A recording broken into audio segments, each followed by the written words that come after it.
జరిగినప్పుడు ఆ నెయ్యి శాంపిల్స్ని తీసి NDDB national dairy development board కాఫ్కి శాంపిల్స్ పంపించడం జరిగింది. నేషనల్ డైరీ డెవలప్మెంట్ బోర్డు మనకు తెలుసు, భారతదేశంలో అత్యున్నతమైనటువంటి సంస్థ.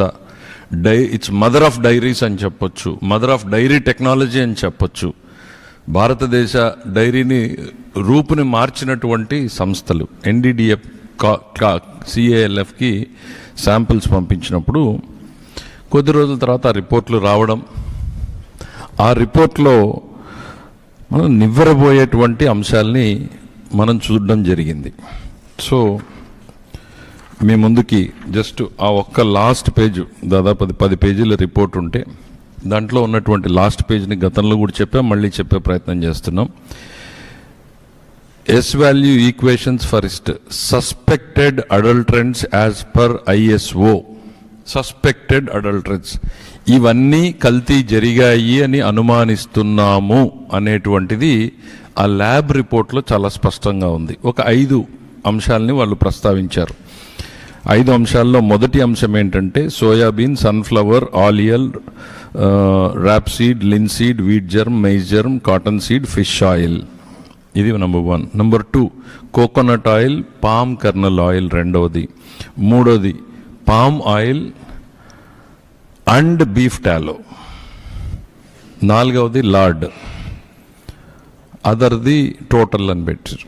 సో అంటే ఎన్డీడీబీ కాఫ్ ఏదైతే భారతదేశంలో డైరీ డెవలప్మెంట్లో అత్యున్నత స్థానంలో ఉందో, పరీక్ష చేయడానికి అత్యున్నతమైనటువంటి టెక్నాలజీ రీసెర్చ్ ఇన్స్టిట్యూట్లో 4 శాంపిల్స్లో ఈ 4 వెజిటబుల్ ఆయిల్స్తో పాటు జంతు కొవ్వులు కూడా ఉన్నాయి అనేటువంటి నివేదికని బహిర్గతపరచడం జరిగింది.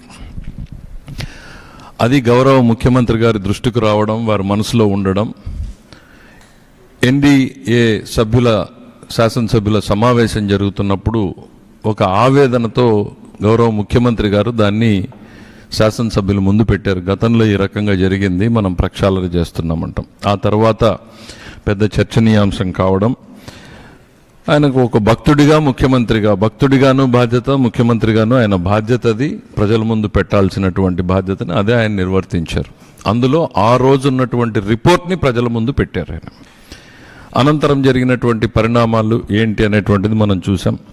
సెప్టెంబర్లో తిరుపతి ఈస్ట్ పోలీస్ స్టేషన్లో ఈ ఎన్డీడీబీ రిపోర్ట్ ఆధారంగా ఇదిగో కల్తీ జరిగింది అనేటువంటి కేసుని అక్కడ ఉన్నటువంటి ప్రొక్యూర్మెంట్ GM కేసు రిజిస్టర్ చేయడం, ఆ రిజిస్టర్ని దర్యాప్తు చేయడం కోసం సిట్ని ఏర్పాటు చేయవలసిందిగా ప్రభుత్వం ఆదేశాలు ఇవ్వడం జరిగింది. అయితే దాంతో కలత చెందినటువంటి గత తిరుమల తిరుపతి దేవస్థానం మాజీ చైర్మన్ సుబ్బారెడ్డి గారు సుప్రీంకోర్టుని ఆశ్రయించడం, సుప్రీంకోర్టులో వాళ్ళ వాదనలు విన్న తర్వాత దీంట్లో ఇంకో 2 సభ్యులను యాడ్ చేసి ఇది CBI ఆధ్వర్యంలో చేయాలి అని చెప్పడం మనం అందరికీ కూడా తెలిసిందే. ఈ ఇన్వెస్టిగేషన్లో భాగంగా అనేక అంశాలు ఇప్పటికే ప్రజల ముందుకు రావడం జరిగింది. ఒకవైపు ఈ సిట్ ఎంక్వైరీ తర్వాత ఒకటి ఛార్జ్షీట్ ఫైల్ చేయడం, సప్లిమెంటరీ ఛార్జ్షీట్ ఫైల్ చేయడం, ప్రభుత్వానికి ఒక ప్రత్యేక నివేదికని ఇదిగో ఇందులో జరిగిన తప్పులు ఇవి, వీళ్ళ మీద అధికారుల మీద లేకపోతే బోర్డు సభ్యుల మీద మీరు చర్యలు తీసుకోండి అని ఒక నివేదికని, తిరుమల తిరుపతి దేవస్థానానికి భవిష్యత్తులో జరగకుండా ఈ రకంగా నివారణలు చేయండి అనేటువంటిది ఒక సలహా ఇవ్వడం జరిగింది. తెలియక చేసేదాన్ని పొరపాటు అంటాం, తెలిసి చేసిన తప్పుని నేరంగానే పరిగణించాలి. చాలా థిన్ లైన్ ఉంటుంది డిఫరెన్స్. ఇక్కడ ఏదైతే జరిగిందో ఇందులో ప్రతి ఒక్కరూ కూడా తెలిసే జరిగింది, తెలియక జరగలేదు. ఇది మనం ఆరోపణ కాదు, బేస్డ్ ఆన్ ఎవిడెన్స్. తెలిసి జరిగినా దాన్ని తొక్కిపెట్టి దాన్ని మార్చేటువంటి ప్రయత్నం చేసింది గత పాలక మండలి అనడానికి CFTRI 2022 ఆగస్టు 3న ఇచ్చిన రిపోర్ట్. ఇది ప్రజల ముందుకు పెట్టాము ఇదివరకే. దీంట్లో చాలా స్పష్టంగా ఏం చెప్పింది అని అంటే చివరి ఒక్క లైన్ మాత్రం, టెస్ట్ ఫర్ బెటాసిస్టోస్టెరాల్ పాజిటివ్.